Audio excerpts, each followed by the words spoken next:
হে যুবক, তোমার আমার নবী ইন্তেকালের সময় ফাতেমা জোরে চোখের পানি ছেড়ে দিয়ে কান্না করেন।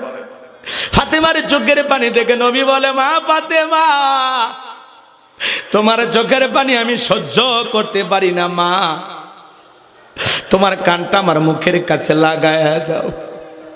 হযরতে ফাতেমা কানটা মুখের কাছে লাগায়া দিলেন। আল্লাহ রাসূল কি যেন বললেন, ফাতেমার কান্না বন্ধ হয়ে গেল। আম্মা জান আয়েশা বলেন, ও আমার মেয়ে ফাতেমা, তোমার আব্বা জানি কি এমন বলল মা, যার কারণে তোমার কান্নাটা বন্ধ হয়ে গেল? হযরতে ফাতেমা ডেকে বলেন, আম্মা জান, আমার বাবা আমাকে বলেছেন বাবার ইন্তিকালের পরে সর্বপ্রথম বাবার সাথে আমার সাক্ষাৎ হবে। আমি বুঝতে পেরেছি মা, এই পৃথিবীর জমিনে বাবার ইন্তিকালের পরে বেশি দিন আমাকে দুনিয়াতে থাকা লাগবে না। নবীর ইন্তিকালের ৫-৬ মাসের পরে ফাতেমা পৃথিবীর জমিন থেকে বিদায় নিয়েছিলেন। আমার ভাইয়েরা, আসমান থেকে জিবরাইল আসলেন, নবীকে সালাম দিলেন, আসসালামু আলাইকুম ইয়া রাসূলুল্লাহ, ইয়া হাবিবাল্লাহ। হুজুর, আল্লাহ তাআলা আপনার শরীরের অবস্থাটা জানতে চায়। আমার নবী বলে, আল্লাহ জানার পরে জানতে চায়, তাহলে আমার আল্লাহকে জানায়া দাও, আমি আগের চাইতে অনেকটা ভালো আছি আলহামদুলিল্লাহ। কিছুক্ষণ পরে আবারও আসলেন, আর ডেকে বলে, নবী, আসমান থেকে আজকে আমি একা আসি নাই, আমার সাথে আরেকজন ফেরেশতা এসেছেন, যার নাম হলো মালাকুল মউত, যার নাম হলো আজরাইল। এই পৃথিবীর কারো বাড়িতে ঢোকার পারমিশন লাগে না, অনুমতি লাগে না গো নবী, আপনার অনুমতির অপেক্ষায় দাঁড়িয়ে আছে। নবী অনুমতি দিলেন, মালাকুল মউত প্রবেশ করলেন, নবীকে সালাম দিলেন, আসসালামু আলাইকুম ইয়া রাসূলুল্লাহ, ইয়া হাবিবাল্লাহ। হুজুর, নবীজি সালামের জবাব দিলেন। মালাকুল মউত ডেকে বলে, নবী, আপনি যদি অনুমতি দেন তাহলে আপনার রূহটা আমি বের করব, আপনি যদি অনুমতি না দেন গো নবী, আমার আল্লাহ বলেছেন এক মুহূর্ত দেরি করবি না, যতদিন মনে চায় আমার বন্ধু ততদিন দুনিয়াতে থাকবি। ও নবী, আপনি অনুমতি দিলে আপনার রূহটা বের করব। নবী ডেকে বলে, মালাকুল মউত রে, আজকে যদি তুমি চলে যাও আর কি কোনোদিন আসবা না? মালাকুল মউত ডেকে বলে, নবী, জীবন যেহেতু আছে, মৃত্যুর স্বাদ একদিন আপনাকেও ভোগ করতেই হবে, আপনাকে একদিন মরতে হবে নবী। আমার নবী বলে, মালাকুল মউত, আর আসতে হবে না, তুমি তোমার দায়িত্ব পালন করো। এইবার যখন মালাকুল মউত নবীজির রূহটা বের করে জন্য বুকের উপরে হাত রেখে দিয়েছেন, আমার নবী চোখের পানি ছেড়ে দিয়ে কাঁদে আর বলে, মালাকুল মউত রে, এ আজরাইল, সহ্য হয় না, তাড়াতাড়ি করে বুকের উপর থেকে হাতটা সরায় নাও। আমার নবী বলে, মালাকুল মউত, এই যদি হয় মৃত্যুর যন্ত্রণা আমার উম্মতেরা সহ্য করতে পারবে না। কেমন দয়ার নবী পাইছি, কেমন মায়ার নবী পাইছি, মৃত্যুর সময় উম্মতের কথা বলে না। চিৎকার মেরে বলুন আল্লাহু আকবার। আমার নবী বলে, মালাকুল মউত, আমারে কথা দে, আমার উম্মতকে কষ্ট দিবি না। আমার ভাইয়েরা, মালাকুল মউত জবাব দিয়ে বলে, নবী, বিশ্বাস করেন, এই পৃথিবীর সবচাইতে কম কষ্ট দিয়া আপনার রূহটা আমি বের করার চেষ্টা করতেছি। আমার আল্লাহ বারবার বলেছেন, মালাকুল মউত, এমন একজন মানুষের কাছে আজকে যাবি রে, যেই মানুষটাকে আমি আল্লাহ বড় বেশি ভালোবাসি। আমার বন্ধুর সাথে যেন কোনো বেয়াদবি না হয়। বিশ্বাস করেন নবী, এই পৃথিবীর সবচাইতে কম কষ্ট দিয়া আপনার রূহটা বের করার আমি চেষ্টা করতেছি নবী। আমার নবী বলে, মালাকুল মউত, এই যদি হয় সবচাইতে কম কষ্টের মৃত্যু, আমার উম্মতেরা সহ্য করতে পারবে না, আমারে কথা দে, আমার উম্মতকে কষ্ট দিবি না। মালাকুল মউত ডেকে বলে, নবী, আপনার রেখে যাওয়া আদর্শ মোতাবেক যারা চলবে, আল্লাহর বিধান মোতাবেক যারা চলবে, কথা দিলাম গো নবী, তাদের রূহটা বের করার সময় আমি ihsan করব, যাতে তাদের কম কষ্ট হয়। দ্বিতীয়বার নবীজি রূহটা বের করার জন্য হাত রেখে দিয়েছেন। নবী আবার বলে, আজরাইল, সহ্য হয় না রে, সহ্য করতে পারি না, তাড়াতাড়ি হাত সরায় আনে। আমার নবী বলে, মালাকুল মউত, আমার কাছে মনে হয় উহুদ পাহাড়টা আমার বুকের উপরে চেপে ধরা হয়েছে। আজরাইলের হাতের ওজনটা কত, তাহলে চিন্তা করেন বাজান। নবীর ক্ষেত্রে যদি এই হয়, তৃতীয়বার বুকের উপরে হাত রাখলেন, নবীজির রূহটা বের হয়ে যাবে। এমন মুহূর্তে নবী উম্মতের উদ্দেশ্যে বলে গেলেন, আমার উম্মতেরা, আসসালাত আসসালাত, নামাজ নামাজ নামাজ ছেড়ো না। নবীজি রূহটা বের হয়ে যাচ্ছে। সে সময় নবীজি কয়েকটি কথা বললেন, এর মধ্যে উম্মতের উদ্দেশ্যে বলে গেলেন, আমার উম্মতেরা, আসসালাত আসসালাত, নামাজ নামাজ নামাজ ছেড়ো না। আমার নাটোরের মুসলমান ভাইয়েরা, নবীর জীবনের শেষ কথাটা কি আমরা আমল করতে পারবো? আজকের মাহফিল থেকে কি ওয়াদা দিতে পারবেন, হুজুর যতদিন বেঁচে থাকবো জীবন দশায় কোনোদিন নামাজ কাজা করব না, আমরা রসুলের শেষ কথাটা আমল করব? কারা কারা আজ থেকে 5 ওয়াক্ত সালাত আদায় করবেন? হাত তুলে আল্লাহকে দেখা। আল্লাহ আমাদেরকে 5 ওয়াক্ত নামাজি বানায় দেন, জোরে বলেন আমিন। যারা হাত তুলতে পারলো না ওরা কপাল পোড়া। আল্লাহ তাআলা বলেন, আল্লাযী খালাকাল মাউতা ওয়াল হায়াতা, যিনি সৃষ্টি করেছেন মৃত্যু আর জীবন, লিয়াবলুয়াকুম আইয়ুকুম আহসানু আমালা, আমি আল্লাহ পরীক্ষা করে দেখব আমলের দিক দিয়ে কার আমল কত বেশি উত্তম, কার আমল কত বেশি ভালো। যার আমল ভালো তার আখিরাত ভালো, যার আমল খারাপ তার আখিরাত হয়ে যাবে বরবাদ। দিলটা নরম করে গুনাহগারের কথাগুলো কয়েকটা মিনিট শোনেন বাজান। আমি যে কথা বলতে চাচ্ছিলাম, আয়াতের শুরুতে আল্লাহ কি বলেন? আল্লাযী খালাকাল মাউতা ওয়াল হায়াতা, যিনি সৃষ্টি করেছেন মৃত্যু আর জীবন। এ বাজান গো আমার, এই দুনিয়াতে আসার একটা সিরিয়াল আছে, কিন্তু যাওয়ার কোনো সিরিয়াল নাই। দাদা আসছে, দাদার পরে বাবা আসছে, বাবার পরে আমি আসছি, আমার পরে আমার সন্তানেরা আসলো, কিন্তু যাওয়ার বেলায় দাদার আগে নাতি চলে যায়। কথা কর, বাবার আগে সন্তান চলে যায়, বাবার কাঁধে সন্তানের লাশ। এটা পৃথিবীর সব চাইতে ভারী বোঝা। শহীদ আবু সাইদের বাবা জানে লাশটার বোঝা কত, মুক্তির বাবা জানে বোঝাটা কত। এই গ্রামে এলাকায় যে মানুষটা তার ছেলেকে হারাইছেন, একজন মুরব্বী, খাওয়া দাওয়া করলাম, হাতটা ধরে কাঁদে আর বলে, হুজুর আমার 18 বছরের ছেলেটা মোটরসাইকেল দুর্ঘটনায় মারা গেছে। আপনাদের গ্রামেরই ঘটনা। রমজান মাসে তার 18 বছরের যুবক ছেলেটা মারা গেছে। যুবক, তোমার আমার জীবনে এই ঘটনা ঘটতে পারে। দিলটা নরম করে গুনাহগারের কথাগুলো শুনে যান বাজার। আল্লাহ তাআলা বলেন, আল্লাযী খালাকাল মাউতা ওয়াল হায়াতা, যিনি সৃষ্টি করেছেন মৃত্যু আর জীবন। সর্বপ্রথম আল্লাহ মৃত্যুর কথা কেন বললেন বাজান? এই দুনিয়াতে আসার একটা সিরিয়াল আছে, যাওয়ার কিন্তু কোনো সিরিয়াল নাই। একটা সন্তান দুনিয়াতে আগমন করবে, 9-10 মাস আগে খবর পাওয়া যায়, কিন্তু একটা মানুষ মারা যাবে 9 সেকেন্ড আগেও জানা যায় না কার কখন কোথায় কিভাবে মৃত্যু হবে। এজন্য আল্লাহ বলেন, কুল্লু নাফসিন যায়িকাতুল মাউত, প্রত্যেক প্রাণীকে এই মৃত্যুর স্বাদ গ্রহণ করা লাগবে। এই মৃত্যুর স্বাদ হলো 2 প্রকারের। মিষ্টি খেলে যেমন মিঠা লাগে, নিম পাতা খেলে যেমন তিতা লাগে। যারা ঈমানদার তাদের মৃত্যুটা বড় মিঠা। সুবহানাল্লাহ বলবেন না? একটা সন্তান মায়ের কোলে দুধ পান করতে করতে শিশুটা যেমন ঘুমের মধ্যে চলে যায়, যারা ঈমানদার তারা তেমনি ভাবে বিদায় নেবে, টেরও পাবে না। বলুন সুবহানাল্লাহ। ঈমানদারের রূহটা বের করার সময় আমার ভাইয়েরা, ফেরেশতারা সুগন্ধি ব্যবহার করে একটা সাদা সুন্দর রুমাল নিয়ে এসে তার রূহটা বের করে নিয়ে যান। যে রুমালের ভিতরে সুগন্ধি থাকে আর ফেরেশতাদের আকৃতিও বড় সুন্দর থাকে। আমার ভাইয়েরা, কিন্তু যারা নাফরমান বেঈমান আল্লাহর অবাধ্য গোলাম, এদের রূহটা নেওয়ার জন্য পচা দুর্গন্ধ কাপড় নিয়ে আসা হয়, পচা দুর্গন্ধওয়ালা রুমাল নিয়ে আসা হয়। যারা বেঈমান নাফরমান এরা যখন মৃত্যুবরণ করে, দেখবেন পা থেকে মাথা পর্যন্ত রূহটা ছোটাছুটি করে, চোখগুলো বড় বড় করে, পেশাব পায়খানা করে দেয়, গালি দিতে দিতে মারা যায়। কত মানুষ মৃত্যুর 6 মাস আগে জবানটা বন্ধ হয়ে যায়। সন্তানেরা শরবত বানায়া চামচ দিয়ে মুখের মধ্যে তুলে দেয়, গালসি বেয়ে বেয়ে পড়ে যায়, খাওয়ারও শক্তি থাকে না।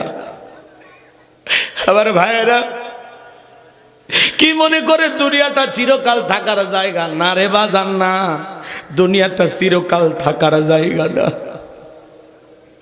আপনি কি মনে করেন আপনার কাছে মৃত্যু পৌঁছাতে পারবে না? এই পৃথিবীর সকল ধর্মের মানুষ বিশ্বাস করে জন্ম যেহেতু হয়েছে মৃত্যু একদিন হবেই, এটা সব ধর্মের মানুষ বিশ্বাস করে। বেঁচে আছি এটাও অস্বাভাবিক, আর মৃত্যু হবে এটাই স্বাভাবিক, এটাই চিরন্তন সত্য কথা।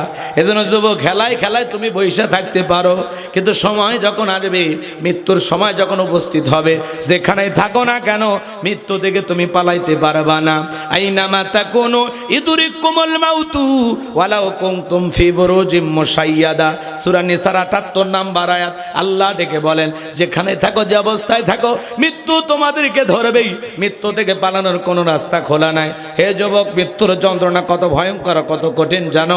আল্লাহ নবী ইদ্রিস আলাইহিস সালামকে জিজ্ঞাসা করা হয়েছিল, ও আল্লাহ নবী ইদ্রিস, মৃত্যুর যন্ত্রণা আপনার কাছে কেমন মনে হয়? ইদ্রিস আলাইহিস সালাম ডেকে বলেন, জ্যান্ত ছাগলের গা থেকে চামড়া খসাইলে একটা ছাগলের যেমন কষ্ট হয়, মৃত্যুর যন্ত্রণা আমার কাছে তেমনি কষ্টকর মনে হয়। একটা নবীর কাছে যদি মৃত্যুর যন্ত্রণা এমন কষ্টকর মনে হয়, আপনার আমার মৃত্যুর যন্ত্রণা কত কঠিন হতে পারে, কত ভয়ঙ্কর হতে পারে। আবার ভাইয়েরা, এই দুনিয়া থাকার জায়গা না, এই দুনিয়াতে কেউ চিরকাল থাকবে না। আল্লাহ বলেন, বাল তুসিরুনাল হায়াতাদ দুনিয়া ওয়াল আখিরাতু খায়রুম ওয়া বাকা। তোমরা দুনিয়ার জীবনকে প্রাধান্য দিচ্ছ, অথচ আখিরাতের জিন্দেগি হলো চিরস্থায়ী, যেই জীবনের শুরু আছে শেষ নাই। কথা বলেন, সেই পরকালের জিন্দেগির জন্য আমাদের নেক আমল করার দরকার আছে না নাই? কথা বলেন না কেন? আমার ভাইয়েরা, এ যুবকেরা, এদিকে শোনো, এদিকে শোনো। তুমি যদি কক্সবাজার সফরে যাও 7 দিনের জন্য, তোমার একটা ব্যাগ থাকে কিনা? বলেন ভাই। ওই ব্যাগের ভিতরে প্রয়োজনীয় কাপড় থাকে, মোবাইল, চার্জার, যা যা প্রয়োজন। সফর মাত্র কয়দিন? বলেন তো বাজান। 7 দিনের সফরের জন্য যদি তোমার একটা ব্যাগের প্রয়োজন হয় রে যুবক, পরকাল নামের সফরে যাবা, যেই জীবনের শুরু আছে শেষ নাই, একটা আমলের ব্যাগ রেডি করার দরকার আছে না নাই? দেখো তো রে যুবক, তোমার ওই আমলের ব্যাগের ভিতরে নামাজ আছে কিনা, রোজা আছে কিনা, হজ আছে কিনা, যাকাত আছে কিনা, দান খয়রাত আছে কিনা, পিতামাতার হক আদায় করেছো কিনা, পিতামাতার খেদমত করেছো কিনা, ভাই বোনের হক আদায় করেছো কিনা, বিবির হক আদায় করেছো কিনা, সন্তানদের হক আদায় করেছো কিনা, আত্মীয় স্বজনের হক আদায় করেছো কিনা, প্রতিবেশীর সাথে ভালো আচরণ করেছো কিনা, তাহাজ্জুদের নামাজ আদায় করেছো কিনা, কোরআন তেলাওয়াত করেছো কিনা।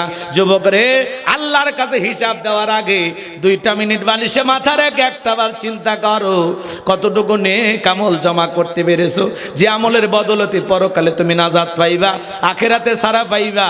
এমন কোন আমল কি তোমার আছে যে আমলের কারণে তুমি নিশ্চিত হয়ে গেছো আখিরাতে আমি আর ঠেকবো না? এমন আমল করছি হুজুর, আখিরাতে কেউ ঠেকাইতে পারবে না, এরকম কি আপনি নিশ্চিত হয়েছেন? কথা বলেন না কেন ভাই? এই জন্য বলতেছি বাজার, এই দুনিয়া হলো আমাদেরকে এমনভাবে আকৃষ্ট করে রাখছে, এই দুনিয়া আমাদের কাছে এমনভাবে আকর্ষণীয় বস্তুতে পরিণত হয়েছে যে মনে করি এটাই মজা, এটাই আনন্দ, এটাই মনে হয় শেষ। কথা বলেন না কেন? আল্লাহ কি বলেন? আলহাকুমুত তাকাসুর হাত্তা যুরতুমুল মাকাবির। প্রাচুর্যের প্রতিযোগিতা, সম্পদের প্রতিযোগিতা, গাড়ি বাড়ির প্রতিযোগিতা, টাকা পয়সার প্রতিযোগিতা আল্লাহর ইবাদত থেকে আমাদেরকে গাফিল করে রাখছে, আল্লাহ থেকে দূরে সরায় রাখছে। কিন্তু এই মানুষের লোভ লালসা থামবে কখন? হাত্তা যুরতুমুল মাকাবির। যেদিন কবরের মাটি আপনার আমার মুখে প্রবেশ করবে, সেদিনই আপনার আমার দুনিয়ার লোভ লালসা থেমে যাবে। এই বনি আদমের এত লোভ, আল্লাহ রসুল বলেছেন, বনি আদমকে যদি এক উহুদ পাহাড় পরিমাণ, এক মাঠ ভর্তি স্বর্ণ দেওয়া হয়, বনি আদম বলবে আর একটা মাঠ ভর্তি সোনা হলে ভালো হয়, আর একটা মাঠ ভর্তিও যদি স্বর্ণ দেওয়া হয়, এরপরে তৃতীয়টার আকাঙ্ক্ষা করবে। অতঃপর 14 পুরুষ বসে খাইলেও শেষ হবে না। কিন্তু বনি আদমের যে লোভ লালসা, এই দুনিয়াটা হলো একটা মায়াজা। এই দুনিয়ার লোভ লালসা আপনাকে আমাকে পাগল বানাইছে, আল্লাহ থেকে দূরে সরায় রাখছে। এই দুনিয়া আপনাকে আমাকে পাগল বানাইছে, পাগল। কথা বলে না কেন ভাই? অথচ দুনিয়াতে চিরকাল আমরা থাকতে, রাত 2টায় আপনি মারা গেছেন।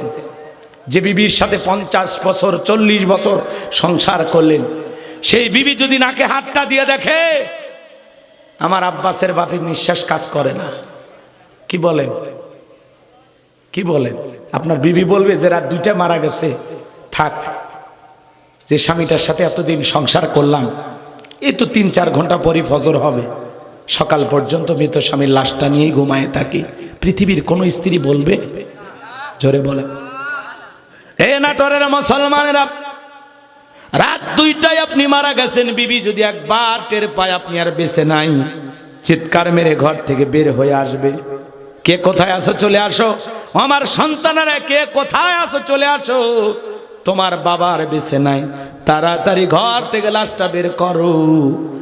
বেশিক্ষণ ঘরে লাশটা রাখলে এই ঘরে মানুষ থাকতে পারবে না, সমস্যা হবে। জেতা স্বামী থাকলে তাও কাতুকুতু দিত, ডিস্টার্ব করত, জ্বালাইতো, কিন্তু বলেন তো মৃত লাশ স্বামী সে কি কোনো কিছু করতে পারবে? কথা বলেন। তাহলে মৃত স্বামীকে কেন ওর স্ত্রী রাখলো না? কতটুকু বা ভালোবাসা তার অন্তরে ছিল? এটার দ্বারা প্রমাণ হয় যতদিন নিঃশ্বাসটা আছে, যতদিন হায়াত আছে, বিবির মায়া ততদিন আছে। কথা বলেন না কেন? সন্তানদের মায়া ততদিন আছে বাজান। এখনই যদি নিঃশ্বাসটা বন্ধ হয়ে যায়, আপনি আমি যদি মারা যাই, বিবির এতদিনের মহাব্বত সব শেষ হয়ে যাবে, সন্তানদের মহাব্বত শেষ হয়ে যাবে। আপনাকে আমাকে এ বাজান ওই ঘর থেকে বের করে দেখে রঙিন পোশাক খুইলা বড়ই পাতার গরম পানি দিয়া গোসল করায়া, আতর সুরমা লাগায়া, জনমের মতো সাজায়া, চকলেটের মতো সাদা কাপনে মোড়াইয়া মসজিদে আপনি যান না, কিন্তু মসজিদের খাটিয়া পালকি আপনার বাড়িতে ঠিকই আসবে। হে যুবক, কি মনে করছো তুমি মরবা না? তোমার মতো কত যুবক মোটর সাইকেল চালাইতে গিয়ে মারা গেল, তোমার মতো কত যুবক কক্সবাজার সমুদ্রে সৈকতে বেড়াইতে গিয়ে মারা গেল, কত যুবক পিকনিকের গাড়িতে ঘুরতে গিয়ে মারা গেল, তোমার মতো কত যুবক আজকে পরীক্ষা রেজাল্ট বের হবে আগের রাত্রেই মারা গেল, তোমার মতো কত যুবক ঘুমাইলো আর ঘুম থেকে জাগলো না। তুমি কি মন করছো যুবক বাইসা থাকবা? তুমি মরবা না। যখন বলা হয় যুবক চলো না মসজিদে যায় নামাজ আদায় করো, বলে হুজুর এই তো মাত্র সবে 16-18 বছর বয়স চলতেছে, একটু বিয়েটা কইরে নাই। বিয়ে করলি যুবক, বলা হলো এ যুবক এখন তো বিয়ে করছো, চলো না মসজিদে যায়, বলে হুজুর হাতের মেহেদিটাই শুকাইলো না, 2-1টা বাচ্চার বাবা হয়নি, তারপরে মসজিদে যাব। 2-1টা বাচ্চা হয়ে গেল, হে যুবক চলো না এখন মসজিদে যায়, বলে হুজুর সংসারের এত চাপ, এখন আর নামাজ পড়া হবে না, সামনে 2-4 বছর পরে ফ্রি হইলে পড়ে নেব। তুমি যেই লম্বা চিন্তা ভাবনা করতেছো বিয়ে করবা, বাচ্চার বাবা হবা, তাদেরকে লালন পালন করবা, এতদিন পর্যন্ত তুমি কি পৃথিবীতে জীবিত থাকবা? না না রে যুবক, তোমার মতো কত যুবক বিয়ে করেছে, কবুল বলেছে, বাসর ঘরে পৌঁছার আগে মারা গেছে। কথা কয় না? তোমার মতো কত যুবক আত্রাই নদীতে সাঁতার কাটতে গিয়ে মারা গেল, আত্রাই নদীতে গোসল করতে গিয়ে মারা গেল। তোমার মতো কত যুবক চোখের সামনে পড়লো আর মারা গেল। তোমার মতো কত যুবক কত ভাবে ঘটনায় দুনিয়ার থেকে বিদায় নাই, তবুও তুমি শিক্ষা নেও না, মনে করো হুজুর অনেক দিন বাঁচবো, অনেক দিন বাঁচবো। না রে বাবা না, জীবনটা কখন কোথায় কিভাবে শেষ হয়ে যাবে দুনিয়ার কেউ আমরা জানি না। সময়টা মালিকের কাছে নির্ধারিত করা আছে, কিন্তু আপনার আমার জানা নাই। এজন্য আসুন না বাজান, কার কখন মৃত্যু হবে আমরা জানি না। এই যে কবরস্থানের উদ্যোগে মাহফিল, এই কবরে কত মানুষ শায়িত, কত মানুষকে নিজে জানাজা পরে কবরে রাখলেন বাজান। কথা বলেন, আত্মীয় স্বজন সবাই চলে আসলো, আপনার ছেলে কবর থেকে চলে আসলো, বন্ধু কবর থেকে চলে আসলো, আপনি একা থাকবেন। আল্লাহ রাসূল বলেন যে কবরে চলে গেল তার চাইতে অসহায়ের কেউ নাই। আমার নবী বলেছেন, ক্বালা রাসূলুল্লাহি সাল্লাল্লাহু আলাইহি ওয়াসাল্লাম, ইন্নামাল কুবুরু রাউযাতুম মিন রিয়াদিল জান্নাহ আও হুফরাতুম মিন হুফারিন নার। রাওয়াহু তিরমিজি। বলুন আল্লাহু আকবার। আমার নবী ডেকে বলেন, যে ব্যক্তির আমল ভালো, মৃত্যুর সঙ্গে সঙ্গে আল্লাহ তাআলা তার কবরটা জান্নাতের বাগান বানায় দিবেন। বলুন সুবহানাল্লাহ। আর যে ব্যক্তির আমল খারাপ, আও হুফরাতুম মিন হুফারিন নার, তার কবরটা হবে জাহান্নামের আগুনের গর্ত। একবার যদি কারো কবর জাহান্নামের আগুনের গর্ত হয়ে যায়, বাঁচার কোনো উপায় নাই। কারো দেখে যদি একবার জাহান্নামের আগুন লেগে যায়, মনে হয় কলিজাটা পুড়ে ছাই হয়ে যাবে। এই আগুনকে আল্লাহ হাজার হাজার বছর জ্বালাইছে বাজার। ওই কবর সাপ বিচ্ছুর কারখানা। কবর কিন্তু জায়গা ভালো না, ওই কবর বড় কঠিন জায়গা। ফামাইয়া আমাল মিসকালা যাররাতিন খায়রান ইয়ারা ওয়া মাইয়া আমাল মিসকালা যাররাতিন শাররান ইয়ারা। বান্দারে, তুমি যদি যাররা পরিমাণ অনুপরিমাণে আমল করো, ওইটাও আল্লাহ তোমার আমল নামে লিপিবদ্ধ করে রাখবে।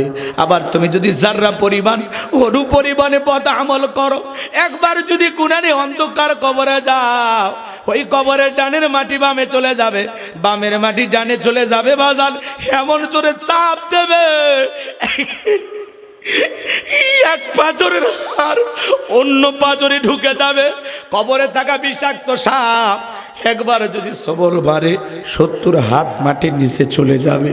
কবরে থাকা অন্ধ ফেরেশতা চোখে দেখে না, কানে শোনে না, হাতুড়িতে আঘাত করবে, দেহটা চূর্ণ বিচূর্ণ হয়ে যাবে। কবর বড় কঠিন জায়গা। কবরের আযাব সহ্য করার শক্তি আপনার আমার নাই।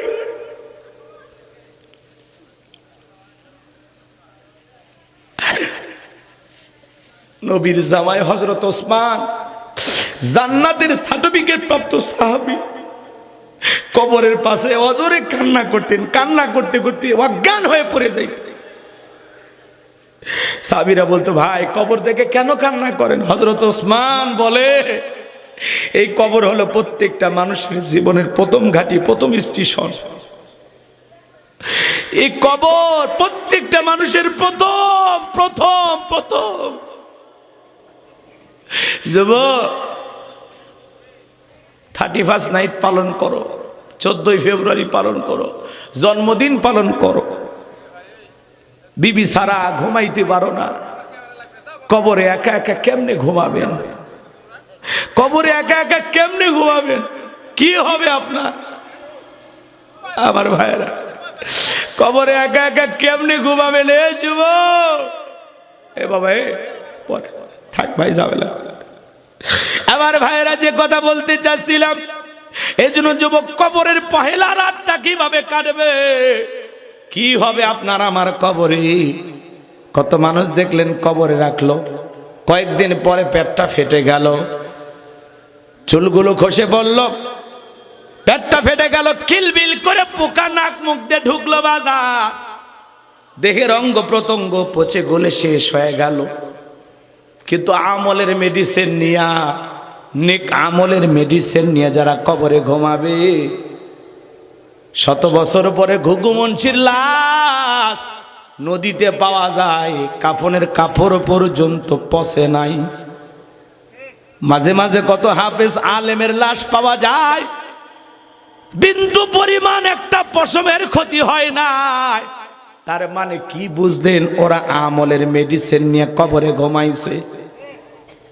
কোন মানুষ যদি নেক আমল করে কবরে যায়, আর কবরে 3টা প্রশ্নের সঠিক উত্তর দিতে পারে বাজান, ফেরেশতারা বলবে, এখন তুমি ঘুমাও, ইলা ইয়াউমিল কিয়ামা, কিয়ামত পর্যন্ত ঘুমাও।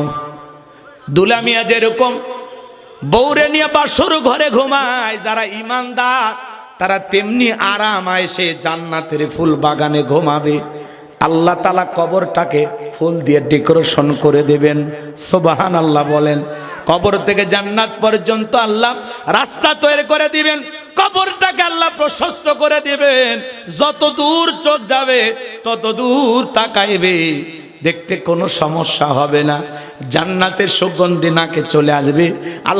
আল্লাহর বান্দা ঘুমের মধ্যে চলে যাবে। এই ঘুম ভাঙবে কখন? ইসরাফিলের ফুৎকার হবে যখন। এ বাজান, ওই ফুৎকারে আল্লাহর বান্দা ঘুম থেকে ওঠার পরে বলবে, এই মাত্র ঘুমাইলাম, কেন আমারে জাগ্রত করলা? অথচ কবরে সর্বশেষ যে ব্যক্তি থাকবে বাজান, এই পৃথিবীর সর্বশেষ যে মারা যাবে, সবার পরে যে ব্যক্তি মারা যাবে, যার পরে আর পৃথিবীতে কেউ থাকবে না, সর্বশেষ যে ব্যক্তি মারা যাবে, সেই ব্যক্তিকে কবরে থাকা লাগবে 40,000 বছর। কত বছর? তাহলে আজকে যারা মারা যাবে তাদেরকে কত বছর থাকা লাগবে? আদমের সন্তান হাবিল হলো এই পৃথিবীতে সবচাইতে বেশি দিন কবরে থাকবে বাজান, কারণ এই পৃথিবীতে সর্বপ্রথম মারা গেছে হাবিল। কথা কয় না? এই হাবিল হলো পৃথিবীর সবচেয়ে বেশি দিন কবরে থাকবে। আর সর্বশেষ যে ব্যক্তি মারা যাবে, এই ব্যক্তি কবরে থাকবে 40,000 বছর। তাহলে চিন্তা করেন আপনাকে আমাকে কত বছর থাকা লাগবে বাজান। এরপরে হবে কিয়ামত। সেই কিয়ামতের একদিন হবে 50,000 বছরের সমান। কয় বছর? 50,000 বছরের সমান। এরপরে হিসাবের ফয়সালায় কেউ জান্নাতি কেউ জাহান্নামী। আল্লাহ যেন ওই দিন ফয়সালায় আমাদেরকে জান্নাতি হিসাবে কবুল করেন। চিল্লায় বলেন আমিন। এজন্য বাজান, আখিরাতের জিন্দেগিতে যদি ভালো থাকতে চান, নেক আমল ছাড়া কোনো উপায় নাই। এখনো মসজিদের দরজাটা খোলা আছে, যুবক যাও না, চলো নামাজ আদায় করি। এখনো তো মুয়াজ্জিন 5 ওয়াক্ত সালাতে আজানে তোমার ডাকতেছে রে যুবক, খেলা বাদ দাও, রং তামাশা বাদ দাও, যখনই আজান হবে তখনই মসজিদে যাও, নামাজ আদায় করো। আর অবহেলা করো না, হেলায় খেলায় সময়টা নষ্ট করো না। কবরে যেতে হবে। ওই যে কবরস্থান বানাইতো ছেড়ে যুবক, ওই কবর তোমার আমার জীবনের শেষ ঠিকানা, শেষ বাসস্থান, শেষ থাকার জায়গা। কথা বলেন ঠিক কি না? সবাই কবরে চলে গেছে। যারা কবরে চলে গেছে ওরা হা উতাস করতেছে, ওরা বারবার বলতেছে, আল্লাহ একটা বার দুনিয়াতে পাঠাও, এইবার তোমার ইবাদত করে আসবো, আর গুনাহ করব না, আর গুনাহ করব না। কবরে থাকা ব্যক্তি একটা সিজদা দেওয়ার জন্য কান্না করতেছে, একবার সুবহানাল্লাহ তাসবিহ পড়ার জন্য আফসোস করতেছে, কিন্তু কবর থেকে ফেরার শক্তি আর থাকবে। সর্বশেষ একটা উদাহরণ আপনাদেরকে দেব, খারাপ লাগতেছে? আচ্ছা, বড়শি চেনেন? বড়শি মাছ ধরে না, কি নাম চেনেন? আচ্ছা, বড়শি এই যে যেটাতে খাদ্য দেয়, একটা লোহার একটা জিনিস থাকে, এর নাম কি বলে? কালা। আমাদের গাইবান্ধা এটাকে বলে কল। কি বলে? কল। তো বড়শির কালা বা কল বা ওটাই বড়শি ধরেন, ভালো করে বোঝেন। একটু খাবার দিয়ে পুকুরে ফেলাইছেন, আপনার উদ্দেশ্য কি? মাছকে খাওয়ানো? কথা কথা, মাছকে খাওয়ানো নাকি মাছ ধরা? তার মানে এটা মাছের জন্য একটা কি ফাঁদ। বাংলা কথায় যাকে বলা যায়, ভালো মাছ আছে, খারাপ মাছ আছে। এই ভালো মাছগুলোই বড়শিটা দেখা বলতেছে খারাপ মাছদেরকে, খবরদার এটা খাস না, এটা খাবার না, এটা ষড়যন্ত্র। একটা বড়শি ধরে লোক কিন্তু বৈশা আছে, খাইতে যাবি টপ করে ধরবে, নিয়ে যা বাড়িতে রান্না করবে। অতএব এই বড়শি টপ গেলা যাবে না, এই কালা খাওয়া যাবে না।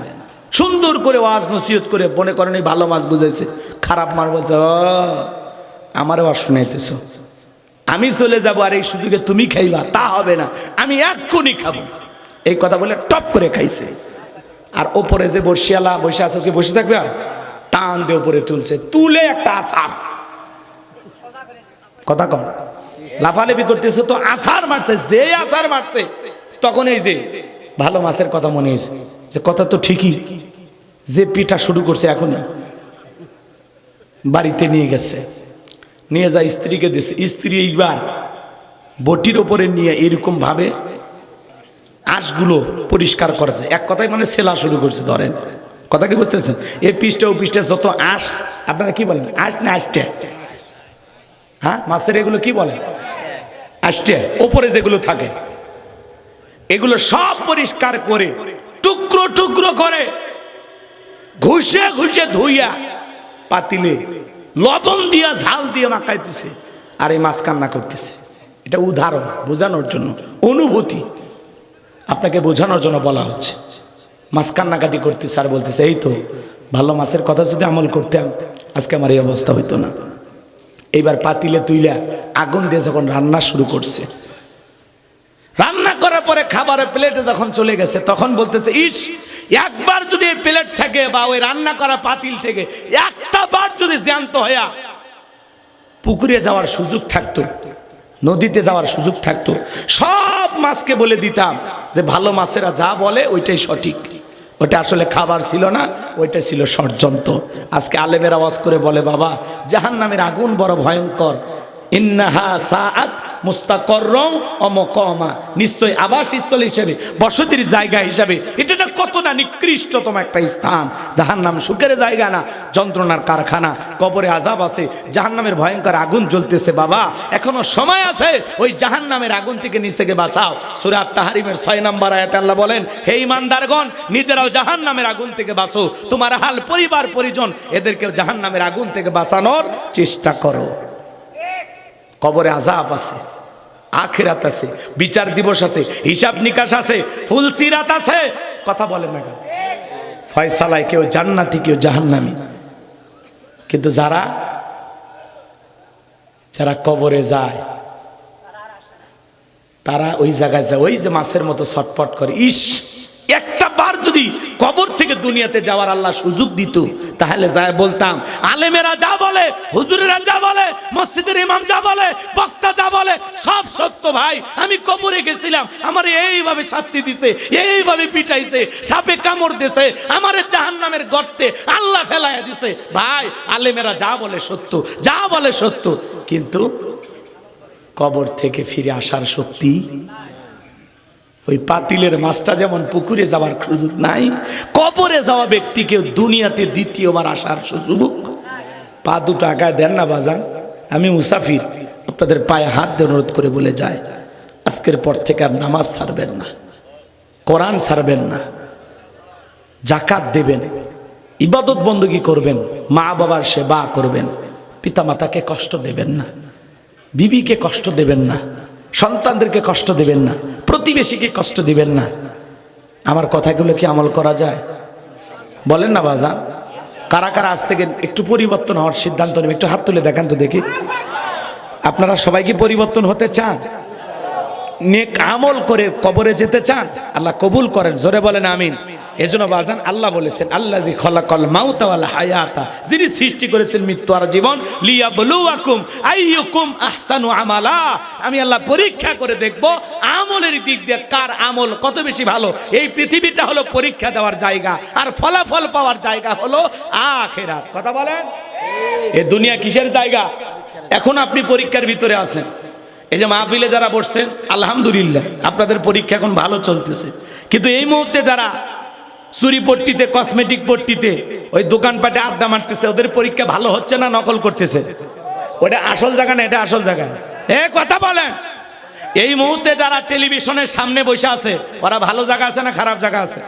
যারা সিনেমা হলে সিনেমা দেখতেছে, ওরা ভালো জায়গা আছে না খারাপ জায়গা আছে? যারা নাইট ক্লাবে নর্তকীর নাচ দেখতেছে, যাত্রার প্যান্ডেলে আছে, পতিতালয়ে আছে, ওরা ভালো জায়গা আছে না খারাপ জায়গা আছে? এই দুনিয়া হলো পরীক্ষা দেওয়ার জায়গা।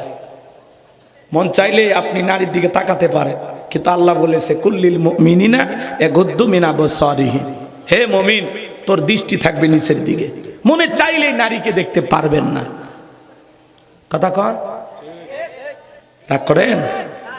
ওয়াজ নসিহত খালি শুনলে হবে না বাজান, আমল করা লাগবে। পারবো তো ইনশাআল্লাহ?